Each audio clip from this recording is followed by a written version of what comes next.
नमस्कार दोस्तों, आपका स्वागत है। दोस्तों, आज के इस वीडियो में हम आप सभी भक्तों के लिए गुरुवार की व्रत कथा लेकर आए हैं। प्राचीन समय की बात है, एक नगर में एक बड़ा व्यापारी रहता था।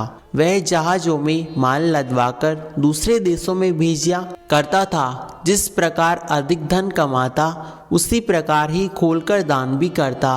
परंतु ये सभी बातें उसकी रानी या पत्नी को अच्छी नहीं लगती। वह किसी को एक दमड़ी दान में नहीं देती। एक बार सेठ जब दूसरे देश व्यापार करने गया तो पीछे से बृहस्पति देव साधु वेश में उसकी पत्नी से भिक्षा मांगने वहां आ पहुँचे। व्यापारी की पत्नी बृहस्पति देव से बोली, हे साधु महाराज, मैं इस दान पुण्य से तंग आ चुकी हूँ। आप कोई ऐसा उपाय बताए जिससे मेरा संपूर्ण धन नष्ट हो जावे और मैं आराम से रह सकूं। यह धन लुटाना मुझे नहीं शोभा देता। बृहस्पति देव ने कहा, हे देवी, तुम बड़ी विचित्र हो। संतान और धन से भला कौन दुखी होता है। अगर तुम्हारे पास धन अधिक है तो शुभ कामों में खर्च करो, कुंवारी कन्याओं का विवाह करवाओ, विद्यालय बाग बगीचा का निर्माण कराओ। ऐसा करने से तुम्हारा पूरा लोक सार्थक होगा। परंतु साधु की इन बातों से व्यापारी की पत्नी खुश नहीं हुई। उसने कहा, मुझे ऐसे धन की आवश्यकता नहीं जिसे उठाने में मेरा सारा समय बर्बाद हो जावे। तब बृहस्पति देव बोले, यदि देवी तुम्हारी ऐसी ही इच्छा है तो एक उपाय बताता हूँ। 7 बृहस्पतिवार घर को गोबर से लीपना, अपने केसों को पीली मिट्टी से धोना, धोते समय ही स्नान करना, व्यापारी से बोलना कि वह हजामत करावे, भोजन में मांस मदिरा खाना, कपड़ा यहाँ धोबी के धुलने डालना।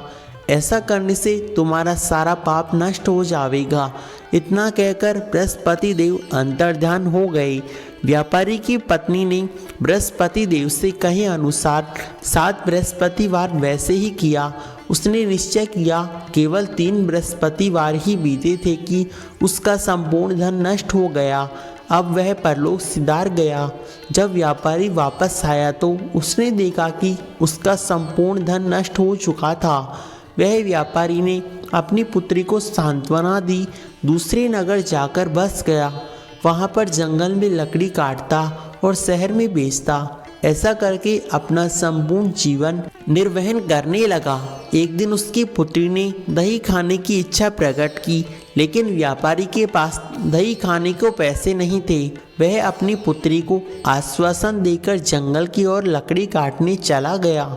वहाँ पर एक वृक्ष के नीचे बैठ उसने पूर्व दशा कर विचार कर रोने लगा। उसकी ये बातें सुनकर उस दिन बृहस्पतिवार ही था। तभी वहाँ बृहस्पति देव साधु के रूप में सेठ के पास आए और बोले, हे मनुष्य, तू इस जंगल में किस प्रकार की चिंता में बैठा है। तब व्यापारी बोला, हे महाराज, आप सब जानते हैं। इतना कहकर व्यापारी अपनी कहानी सुनाकर रोने लगा। बृहस्पति देव बोले, देखो बेटा, तुम्हारी पत्नी ने बृहस्पति देव का अपमान किया, इस कारण तुम्हारी यही हाल हुआ। लेकिन अब तुम किसी प्रकार की चिंता मत करो। तुम गुरुवार के दिन बृहस्पति देव का पाठ करो। 2 पैसे के चना और गुड़ा लेकर जल के लोटे में शक्कर डालकर बृहस्पति देव का पूजन करो। परिवार के सदस्यों के साथ कथा सुनो, प्रसाद बांटो, स्वयं भी प्रसाद ग्रहण करो और चरणामृत लो। भगवान तुम्हारा अवश्य ही कल्याण करेंगे। साधु की ये बात सुनकर व्यापारी बोला, महाराज, मुझे तो इतना पैसा नहीं मिलता मैं अपनी पुत्री को दही लाकर दे सकूं।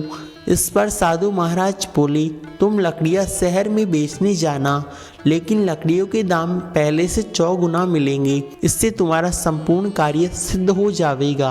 उसने लकड़ियाँ काटी और शहर में बेचने के लिए निकल पड़ा। उसकी लकड़ियों के उससे अच्छे दाम मिल गए, जिससे अपने पुत्री के लिए दही लिया और गुरुवार की कथा हेतु चना गुड़ लेकर कथा सुनी, प्रसाद ग्रहण किया। उसी दिन से उसकी समस्त कठिनाइयां दूर हो गई और वह अपने परिवार के साथ आनंद पूर्वक रहने लगा।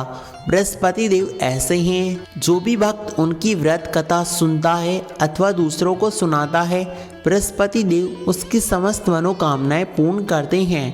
बोलो बृहस्पति देव महाराज की जय हो। दोस्तों हमारे द्वारा दी गई जानकारी आपको कैसी लगी कमेंट में अवश्य बतावें। साथ ही वीडियो को लाइक और चैनल को सब्सक्राइब करना बिल्कुल ना भूलें। धन्यवाद।